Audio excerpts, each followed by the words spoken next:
I'm Aida Becirovic. I'm working for the German foundation called Schüler helfen leben, or in English, Student Help to Live. And my organization is working for 30 years already in Bosnia and Herzegovina, and our main topics have been reconciliation work and youth engagement, civic education and youth participation.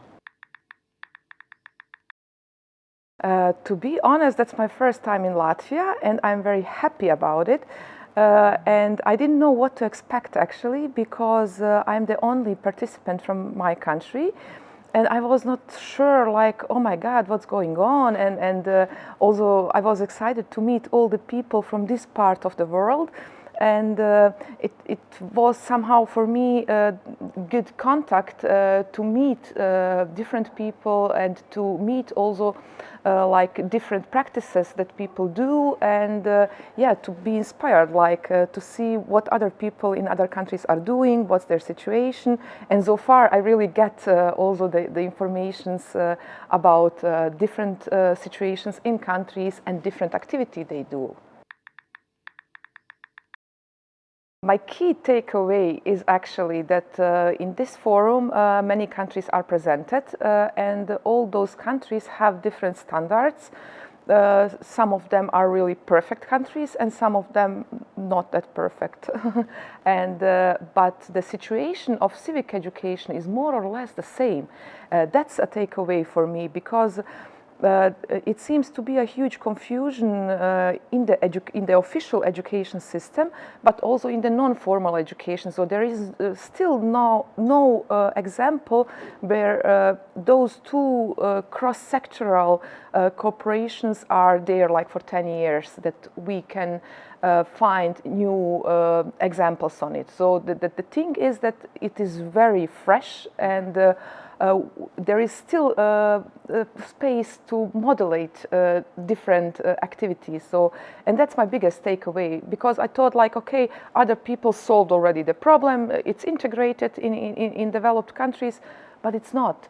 So, and yeah, I'm really happy that this topic should be the future topic, I think, for all our countries, because formal education, it's impossible that they can change every 2 or 3 years. So if you write a curriculum for a school system in some country, it takes really long of time, and provides also a lot of new methodologies, and a lot of things are changing in our society. So that means that formal education cannot react on all those new raising topics.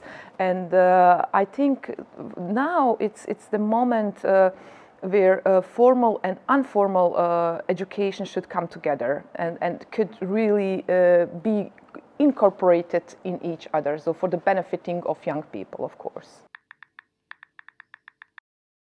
Youth participation is a really important issue, especially in undeveloped countries, where countries miss a lot of resources and capacities actually to engage young people in society, to be a positive change maker of the society.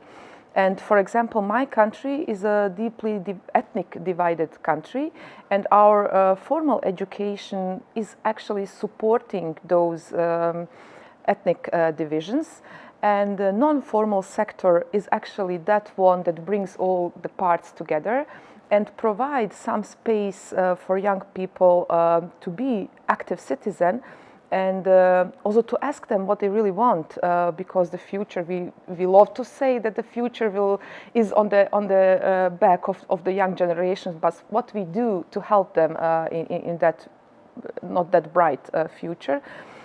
So I think non-formal education could be a great additional content for all young people, and also to, I mean, the teachers, it is always accepted that teachers know everything, the teachers will help all societies around, but teachers are still teachers, so they have also limited capacities, and we want to have happy teachers and not overwhelmed teachers at the school. So that means that at some point we should also think about, okay, what is realistic that teachers can take over in the formal education.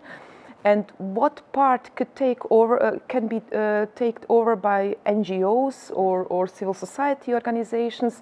And to match those two things, this cross-sectoral cooperation is really crucial because our societies are getting more and more complex.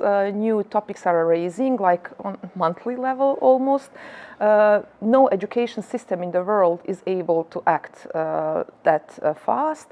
And I think non-formal education and civil society organization has the capacities actually to build up the new topics in the society and can really contribute to the youth participation.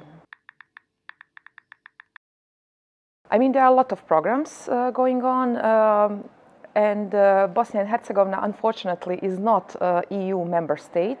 That means that our country does not have access to all the EU programs, but still we are beneficiaries of a lot of the EU programs, and thanks to the EU we are actually able to have a bigger mobility, and I think the international exchange is really important to all the workers, teachers or youth workers, because only if we meet together, then we can get the bigger picture of Europe. So it is important not to stay isolated in your small country or big country, whatever, not to be isolated, because we are not living on an isolated island, we are living in a global world. And somehow I think that this European Union level is very good connector of different ideas, of people, and I'm very happy to participate in those kind of programs, yes.